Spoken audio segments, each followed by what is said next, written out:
Assalamualaikum warahmatullahi wabarakatuh.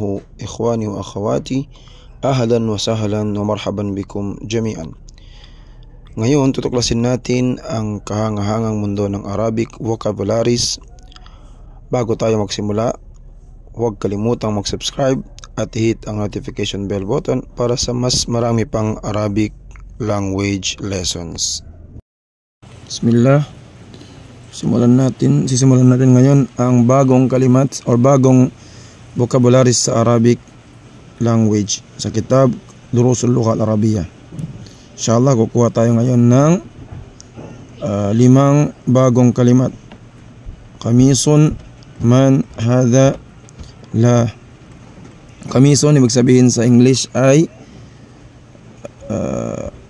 shirt. Sa English, shirt. Sa Tagalog ay kamiseta. At kukuha tayo dito ng example ng bawat kalimat, inshallah. Example niya is al-qamisu. So sorry, hindi ko nalagyan ng meme. Al-qamisu nadhifun. Al-qamisu nadhifun, ang damit or kamiseta ay malinis. Next, igsilil kamisa. Igsilil kamisa, labhan mo ang kamiseta, ang shirt. Ang sunod na kalimat ay man. Ang man, ang ibig sabihin nito, who sa English, sa Tagalog, sino. Ito ay tanong ginagamit sa tao, lil aqil, kagaya ng mga tao. Example dito is man anta. Who you, sino ka, man anta. At isa pang example dito ay man dhahaba ilal madrasati. Man dhahaba ilal madrasati. Sino ang pumunta sa paaralan? Sino ang pumunta sa paaralan? Or sino ang nakapunta sa paaralan? Man dhahaba ilal madrasa. Next is hadha. Ibig sabihin this. So dyan meron mali sa sa pag-meaning sa book, sa mga meron book nito or yung itong kalimat nito. Example, hada kamisun. This is a shirt. Ito ay kamiseta. Hada kamisun. Yan ang example ng hada. Ang next is naam. Naam ibig sabihin yes.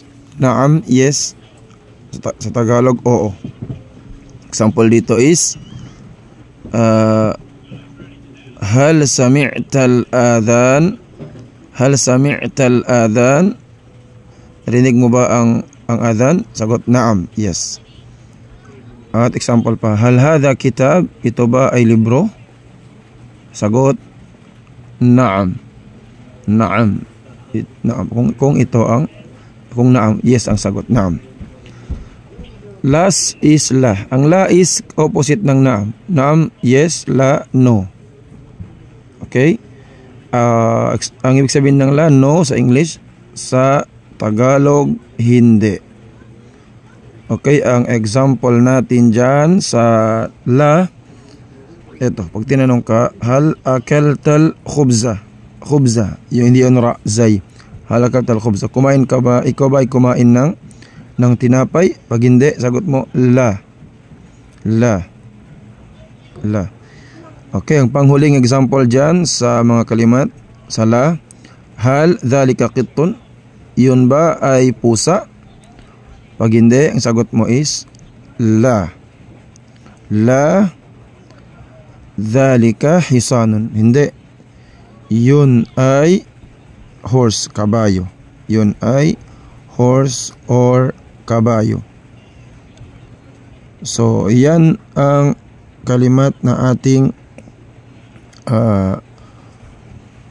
pag-aaralan sa araw na ito. Mga bagong kalimat mula sa kitab Durusul Lugha Al-Arabiyya lighayri natiqina biha al-juz'ul awwal.